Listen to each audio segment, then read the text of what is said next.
Hi, I'm Lori Jones, President and CEO of Avistec Communications and host of StrategyCast. Join me and my guests, innovators, disruptors, and visionaries as we explore bold and brave marketing strategies that help you transform, scale, and grow your brand. Today, I'm thrilled to have Tim Hillison, founder and CMO of Entry Point One, on the show. Tim has over 25 years of pioneering go-to-market strategies, and he's joining me to talk about the crucial stages of market evolution, from problem market fit to platform market fit. As we unpack the significance of aligning your sales and marketing teams, Tim will share his expert insights on building a robust brand and positioning your business not just to compete, but to dominate. Whether you're a startup, scale-up, or steering an established enterprise, this is a conversation you don't want to miss. And don't forget to check out the most recent issue of the StrategyCast newsletter on strategycast.com. Just like this episode, it's full of inspiration and a ton of ideas that will elevate your strategies and marketing know-how. A competitive edge starts with strategy, and strategy starts with knowing how to develop one. StrategyCast is a leading marketing podcast that serves up strategic insights, trends, and tips to help separate your business from the pack. Tune in weekly as host Lori Jones interviews bold marketing leaders who have priceless wisdom and are willing to share. Each episode explores cutting-edge approaches that have proven instrumental in transforming brands into industry trailblazers.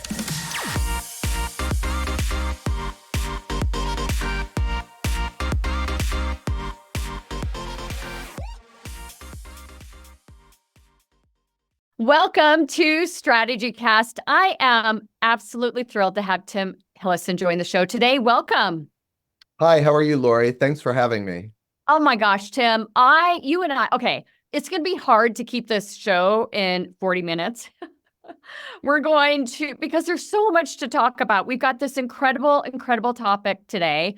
We're going to dive into what are the biggest issues scale-ups are facing from a marketing standpoint.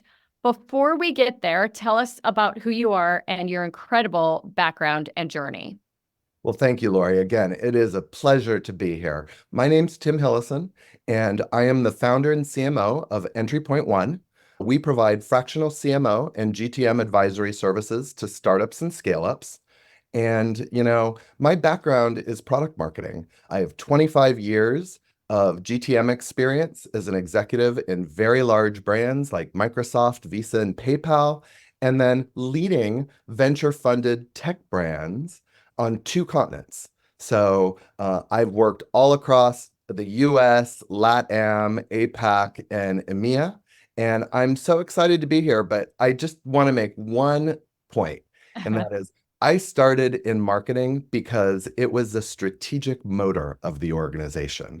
And really one of our missions is to bring that strategy back to marketing and not have people on the back of their heels, but on the front of their toes and able to add value and produce revenue for today's modern companies. I love that. And it's so important. And I think that would be a totally different show, by the way. But I think strategy and marketing and revenue should be working in a very, very collective fashion. And right now they are dispersing. So, again, another show. Thank you for that. One of the reasons I love this topic so much is that it is very, very difficult to pinpoint not only what kind of when a business is scaling, what it is that might be inhibiting that growth. And you are really going to walk us through some of the business models that tie marketing and product together to really understand that. In prepping for the show today, I did some research and about the biggest obstacles that it takes to scale business, scaling too early, obviously mistaking growth for scaling. But guess what number 3 was that we're going to talk about today? Tell me. Not having the right product market fit. Yeah. And Yeah. that is right on the money, I would have to say, Lori. It really is. And explain to us, there are basically so most people look at product market fit as one category, but really there's a category pre, a category after, but they start at the wrong place, really. Talk to us, if you would, give us a quick overview of the 3 categories that encapsulate quote unquote market fit. That's a great question and a great starting point. I mean, in the world of business and especially technology, knowing your market is critical for success.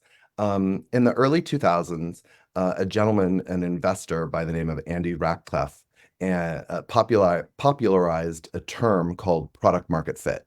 And then Mark Andreessen in 2007 just made this tech vernacular, right? Yeah. Um, and the concept has been the guiding light for tech companies. However, we have gone through the end of cheap money. We have gone through a pandemic. We have gone through changing customer behaviors and the advent of AI and change, and just change in general. And so it's really interesting because GTM Partners came up with a maturity model called the 3Ps. And what it does is it talks about problem market fit, product market fit, and platform market fit, right? And so these are three different stages. And one of the reasons that this is so interesting based on your research that you've done is that everyone chases this elusive product market fit. Right. I did a Google search on GTM the other day, 6 billion, 50 million hits. What Ah, this tells me is that, look, everyone has a slightly different definition of what it is. And so what this model does is it grounds us on the product life cycle, right? And, obviously, category, industry, competitive rivalry are things that affect it. But let's dive in a little bit to what they are, right? So, when you look at product market fit or problem market fit, what really is it? This is about the validation that the market needs what you're building, right. right? And so it involves just not identifying one problem, but the significant and really pervasive market that's out there. And a lot of, I would say, if you're seed stage to even C stage right now, a lot of times you're in this, right? Because it's not about the people that are in your organization. It's really about the demand pull. Yeah. And I think this is a really, really important topic to discuss because most people catapult problem market fit and they start with product market fit. They just, they just believe they're ready for it or they don't know about problem market fit. What do you have to say to those individuals and what are some of the cautionary tales that you would share there? Interesting. I would say this, that if you are launching a product into a known category, say a content management system, a CMS, Mhm. right? Um, you could shorten your problem market fit because there's already demand for that. People could Google what's the best CMS, right? However, your business operations could definitely be at problem market fit. You Right. may have one marketer. You may have just a few salespeople, right? You may not have revenue ops established, right? And so, really, what problem market fit is about is not only validating your target market, but really starting to get together and work together to provide that positioning and value to your market.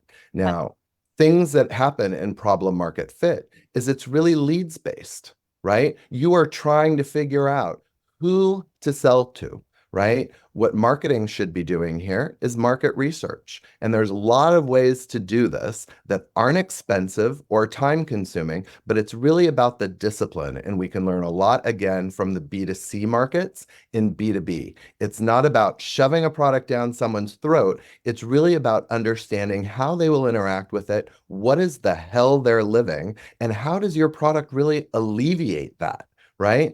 Understanding that helps you develop a much more viable point of view or positioning that then will translate into your messaging to create that demand pull. But Well, again, here, right, but again, here you are really searching for those leads. So you're going for that TAM, that total addressable market. right. And the thing I love about this is it forces you to really strategize in a very, very different way. What we find with many of our clients, obviously at the start of our relationship and what we uncover is the sea of sameness. And let's use the example of a CMS system. Sure. They might believe that everything that they have, the features and benefits within their product itself is very, very differentiated, but it's not because they haven't done the right research. They don't have the right messaging. They don't have the right customers that they're going after. So, or, the right segmentation, all these sort of things come into play, and they go to market, and they might start in that product market fit category. Yes, because it's a CMS system, but they haven't really established what the true problem is and how they can solve it differently to differentiate in the market. And that's why it's so important to call out that it's problem market fit, because it does the problem you solve fit the market. That's why it's reactive. That's why it's inefficient growth. You're hiring people, you're developing new functions, you're developing that strategy, and is it sustainable, right? And so a lot of that is about trial and error, iterating and refining, right? But if you're not talking to your customers, and what I mean by that is not just marketing, sales, customer success, your operations, right? Then you're not coming together and providing a consistent voice or brand to the market. Right. And so that's when customer confusion is created. And again, that's why this is about inefficient growth, because it's until you establish that vision and mission that you can all get behind and support with that positioning that you're become more efficient. You talk about inefficient growth, but I also think there's lucky growth that sends people down a path that can be so, distrusting because they feel that everything is correct, but it's truly just a position of luck. And they really start to scale after that, and they're not able to achieve it because they were resting on their laurels for differentiation A, B, and C, and it's just not what was needed to ultimately scale beyond that.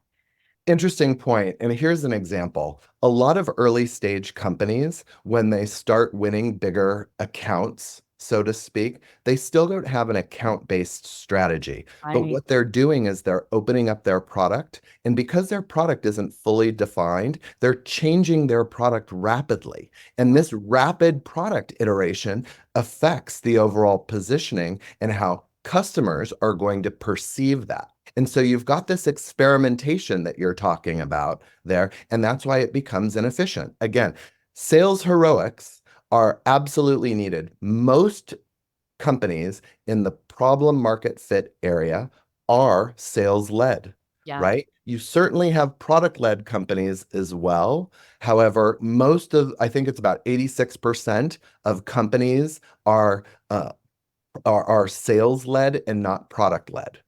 It's interesting. We've talked about ABM a lot on this show, and there's still a lot of people that don't understand it and know it. Do you feel that with this early stage of problem market fit and really it be the sales engine being so important, that ABM is not discussed truly because it's a marketing strategy or because people just do not know enough about it these days? I think that it's getting to be better known. I think that this is one of the areas where you mature to a product market fit. Because again, you're trying to sell to anyone who will buy and make these connections. Whereas when you transition into this phase called product market fit, you are already understanding who your customer is, and you've built this ICP, right? Ideal customer profile that everyone talks about. Again, a term that has many definitions, right? But that across the company and the wins that you're making in sales is leading to create that account-based profile of who you need to target. And obviously ABX, or where it's sales and marketing, because it should be, and I would throw in customer success too, right? That is where the profile shifts and you shift from leads to accounts. Yeah. right? Because you know the value that you can provide. And at product market fit, remember, demand is already being established. So it's not so much push, there's a lot of pull. Yeah. So let's transition a little bit more to talk about product market fit. How does a robust brand contribute to achieving and maintaining a good product market fit? Well, brand is critical.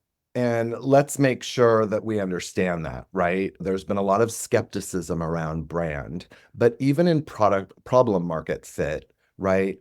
If you're not establishing your brand, what we saw is a lot of these companies that had no brand and they were the sea of sameness, as you said, or insipid branding and positioning, and you just really didn't understand what they did, right? They fell off the earth. Right.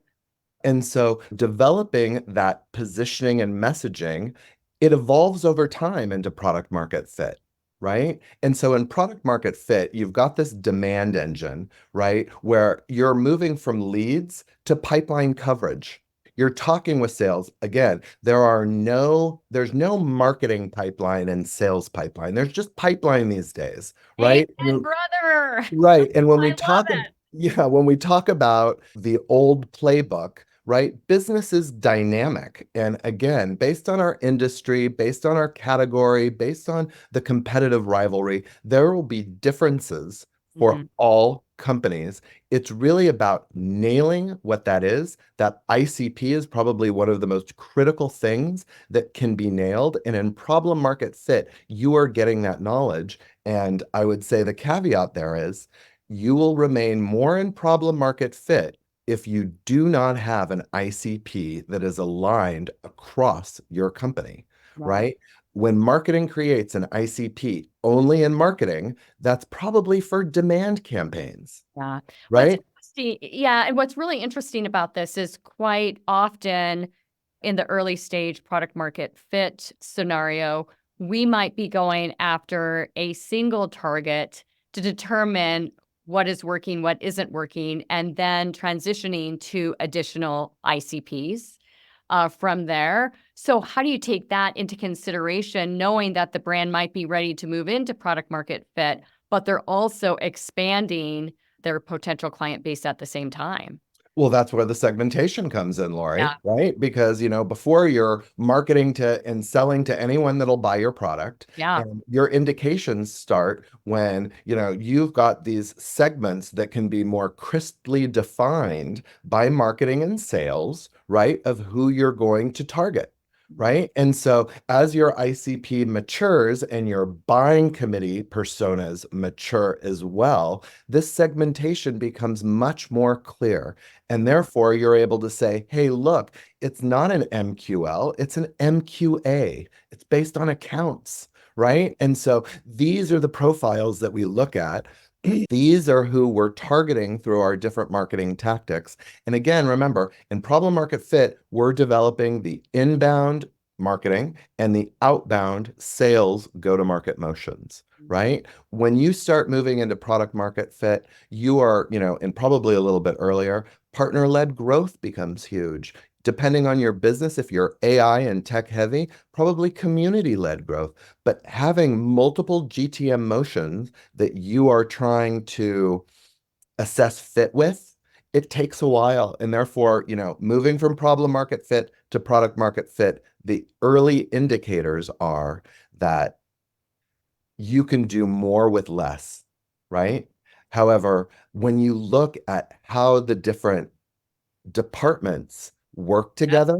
In problem market fit, everything is department based, and all of the different metrics are department based, right? When you're moving into product market fit, this is where the real sales and marketing alignment is coming, and customer success with RevOps, and the enablement is happening. And again, remember, we can shorten the problem market fit and move into product market fit faster in an established category. But if it's newer, it's about generating that demand and that awareness for pull, and that's the brand. Yeah, I just love this so much. What do you feel the biggest challenges are during the product market fit stage for the majority of brands? It's really about nailing your ICP, working on your point of view. Again, it's maturing, right? Really making sure that your product is defined and you're not just being very ad hoc and reactive to adding new features because a customer did that, but it's much more planful in respect to this is our offering, this is how we compete, these are our messages, and it's that consistency across channel that's really building your awareness with your public. The last thing I would say, again, in problem market fit, we're shooting for a big market. In product market fit, our market's contracting. Yeah. It's not that it's getting smaller. We're becoming much more targeted in who we go after, right? And therefore, sales is getting a lift based on marketing as a force multiplier. Mhm. It's interesting, and I just wrote a post about this on LinkedIn, and we see this so often, and that is that it doesn't matter what phase you're in, the sales alignment is not there at all with marketing. And do you see that that is more emotional based? Is it operational based? Is it silo based? I mean, there's so many reasons why the alignment isn't happening. What do you say is most common there? I love that question. So I'm a different type of marketer in the fact that I've been a quota-carrying salesperson before. In consulting and And management I'm a consulting. great buyer, by the way. Yeah, thanks. And I would say that understanding sales deeply and their objectives, it is hard. They Yeah. are rejected all the time. When marketing has no empathy for what sales does or what they need to achieve, it really is hard. And that's why I fully believe that marketing is a revenue partner and needs to take a number too. Yeah. And by I sharing those numbers, we are able to perform better as a team. Yeah, I completely agree, by the way. Um, and because marketing cannot succeed without sales, quite frankly. It's just, I mean, it's totally different if you are a retail environment and some CPG brands for sure. But what we're talking about mostly is tech here, and it's got to be driven by sales. And one of the things that we see in our clients and in problem market fit and in product market fit is that sometimes there is a lack of understanding from marketing of what sales is and vice versa. So, Emily Kramer, who runs Market One, she had a quote that I love, which is just because we all consume marketing messages doesn't make all of us marketers. Hmm, Right. And I love that. so, it's up Or to, copywriters. yeah, exactly. And you know what? It's up to us as marketers, modern marketers, to work with sales and share our knowledge so that they understand how we're building too and establish that dialogue. Be a part of those pipeline meetings. Understand what the CEO wants. This is how we work as a team. And I'm telling you, modern GTM or go to market only functions when the revenue team is aligned. Yeah. What about, we're going to get into platform market fit here in just a minute, but now I'm really curious about something, and that's the revenue at each one of these stages. You could have an industry with a specific product where the cap is going to be 20 million. That's your addressable market. You could have another one, that it's 300 million and up and up and up and up. Does revenue tie into the timing of problem market fit versus product market fit at all? No. Okay. And the reason is, and this is the beauty of this model and the simplicity of it by GTM Partners, right? Is that if we're only using revenue, but our sales are lumpy and they are completely all over the place in the industries we're selling to or the profiles, it's not a very good indicator of that repeatability because product market fit or problem market fit is really this inefficient growth. Whereas in product market fit, you're starting to get this efficient growth engine and that scalability that you're talking about for scale ups, right? That are really getting it together and understanding how to go to market in a way that adds direct value to their customers. Yeah, I And love it. your conversation changes Yeah. from, hey, I'm going to sell you to the value that I bring you. And that's one of the indicators. And I think it's really important, and I'm glad to hear that, because I think it'd be pretty depressing to feel that you're going to be stuck in problem market fit for a long time because your revenue growth just isn't there. I mean, the sophistication can definitely follow. But you look at a lot of different things. So like in problem market fit, you'll be looking at the funnel conversion rates, at your website traffic, at all of these different things that talk about growth, right? Yeah. And that's what we want in revenue growth. But when, we're going over to product market fit, we're starting to look at these efficiency metrics, right? The CAC and the magic number, for example. And so we're looking at it differently, but we're looking at it from a different lens, not departmentally, but from the revenue team. Yeah, I love it. I love it. Okay, platform market fit. Explain it. Platform market fit is, again, it's the third life cycle of a product. And these are companies like Adobe. It started in problem market fit. Then all of a sudden it had this, Photoshop and Illustrator that people were pulling from. And now it has a portfolio of products, right? And this portfolio of products is not all at platform market fit. When they have new releases, they go through problem market fit and they head right back up there. But they have a brand and a target market that understands the value that they bring. And so it's much easier for Adobe to launch a new product that can capture their audience than from a company that's never been heard before to launch a product and capture market share. Right. So we've established that the ICP is one of the most difficult components between problem and product.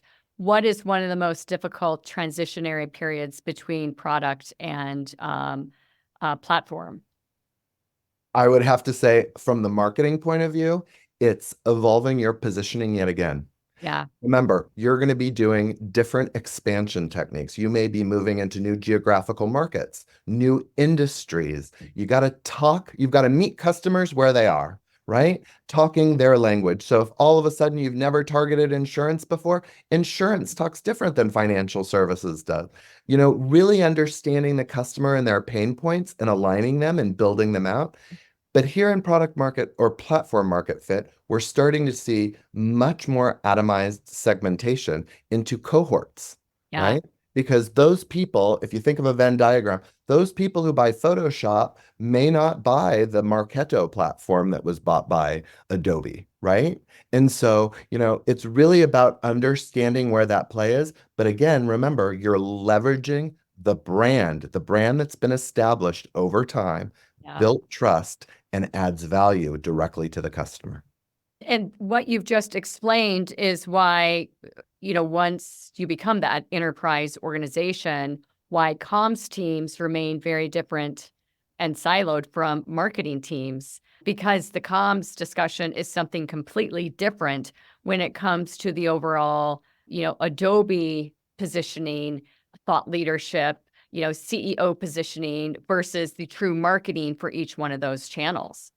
Definitely. But, here's where the leadership takes a big role, right? Because, the CEO is leading the go-to-market at the problem market fit. In product market fit, as you get more employees, you probably have a CRO and a CMO that are helping to lead that with a CSO, right? Customer success officer, right? And then when you move over into the platform market fit, you're talking about divisions. Right. And so it's divisionally based, right, on the product portfolio. And so again, you could definitely have products like when I was at PayPal, we launched crypto, right? Well, that is a pure example of problem market fit launched at a large enterprise in platform market fit. Right. And so it's really about balancing that and going through the motions. One of the things I like most about this model is it tells you about the adjacencies. And again, as we were talking about what product market fit is and how this has been this golden fleece that people have been chasing for a long time, is it gets us to be more specific about who we're targeting, what actions we need to take, what processes there need to be, and how the revenue team needs to function. I love that. I'm reflecting on a bunch of different clientele right now, and when you get to this stage, you've got a lot of product teams that you're working on, and I have no idea. We have tons of different product launches that we worked on, and seemingly we went through each one of these stages to ultimately launch the product. But I don't recall the alignment with anything we did with with the CMO. I mean, these product teams, they almost bypassed CMOs, which can really create, or if they didn't have them in the organization, quite frankly, in one situation, it can really create big issues with the quality of the brand in the marketplace. Absolutely. And you notice this a lot in product market fit as there's an expansion to ancillary products or different services. Or acquisition, yeah. Yeah, or acquisitions. And, again, that's why brand is so important, specifically in platform market fit. You see market share drop. Yeah. You see products get killed. And a lot of that is because who is the revenue team, right? I'll tell you, it's product, it's sales, it's marketing, it's customer success, it's revenue ops, and it's enablement. Yeah, I And love it. so if we are not, those in the GTM of past, we were very siloed. In modern organizations, we cannot work in a siloed way. Yeah. And so it's really about understanding that and building that into work. And you start seeing that in companies that succeed and build that market share and accelerate their growth. And I would say specifically what you mentioned about the sea of sameness, those companies that nailed it, they stole market share during the downturn. And now as we start seeing green shoots, those are the ones that were aligned. And this is what we're talking about a sustainable strategy that marketing is a part of. Right. It's not the only player on the team. Yeah. In your experience, what do you feel, if you're providing someone advice today on what they need to be thinking about in each one of these stages? I mean, we want to be thinking toward the future. And so no matter what, even if we're in problem market fit today, we want to be thinking about the future. What advice do you have for them about how they can create less surprises through these growth models than, maybe what they wouldn't achieve or know of? I would say really understand where you are on the maturity curve of your business and what the functional needs are, right? If you don't have, if you have a department, let's just choose marketing because we're marketers, right? If you are developing an ICP that is only used in marketing, chances are you are only using it for marketing purposes. There was a surprising stat last year in the LinkedIn B2B research group that said that only 13% of sales and marketing are targeting the same customer. Wow. Okay. Oh my gosh, that's horrible. It's horrible. And so, I would say, just like they do in politics, and we won't get into that, but you've got to extend the olive branch. You've got to get people involved, right? Sales is great at determining the ICP. They may not have a more scientific methodology that marketing has, but let's get them involved. Let's get customer success involved because it's not all about acquisition. It's also about retention and expansion. Yeah. Oh, something we haven't even tackled. What is one of your favorite examples of a company that people might know of that went through all three of these phases? So we've talked about, I want to try to get a B2B example, but, we've talked a little bit about PayPal. We talked a little bit about Adobe, right? Why don't we focus on Shopify again, sort of in the payments, they started off S&B payments, right? Transactional. eBay was around here. You can do this as an alternative to PayPal and some of the different payments that were out there. But then all of a sudden they said, wow, people are building this People are buying us, right? And then all of a sudden they moved up and they started offering these different services for small businesses. And they started getting more and more pull around it and solidifying their brand until today they have a complete platform for sellers. Yeah. Right. And, you can be on Etsy as a solopreneur developing a fragrance or whatever, right? And you can go to Shopify and they've got you covered. And I'll Wow. tell you, that is a beautiful transition from all three of the stages. And of course, again, remember, employees grew enormously, departments grew enormously, products did too. What does this mean? The positioning needs to evolve, right?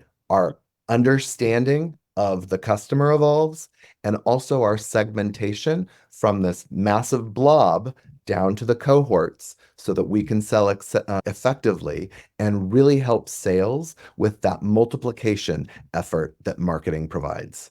Always be looking forward, right? I mean, it's just and never stop thinking about what can be, and what it should be. Yeah, and have that vision and get behind it, right? Yeah. And CEOs and the C-suite builds these visions and missions for reasons, Yeah. right? Get behind it, understand it, incorporate it, but also, get out of your comfort zone. Some of the best market research that I do for my clients right now and in my career has been with sales. Yeah. And so opening that That's up, one place to get it. yeah, and it Right. develops. Well, Yeah. that's a great way, but you got to really help them structure it because otherwise it's unstructured, right? And so marketing can use it and then feed it to CS. So there's a lot of possibilities, Lori. Yeah. I love it. Tim, what is the best way for our audience to get in touch with you? Well, thank you. They can reach out via LinkedIn. I'm Tim Hillison. And you're prolific on LinkedIn, by the way. I mean, so many great posts. So way to go. Thank you. I appreciate that. Also, my email is tim@entrypoint1.com. And I look forward to hearing from you. Yeah, I tell you, Tim, you've been such a gift to me and our audience today. And if you want to get a hold of me, you can email me at Lori@strategycast.com and go to strategycast.com to also sign up for our newsletter. Tim, thank you. Any final words for our audience before we depart today?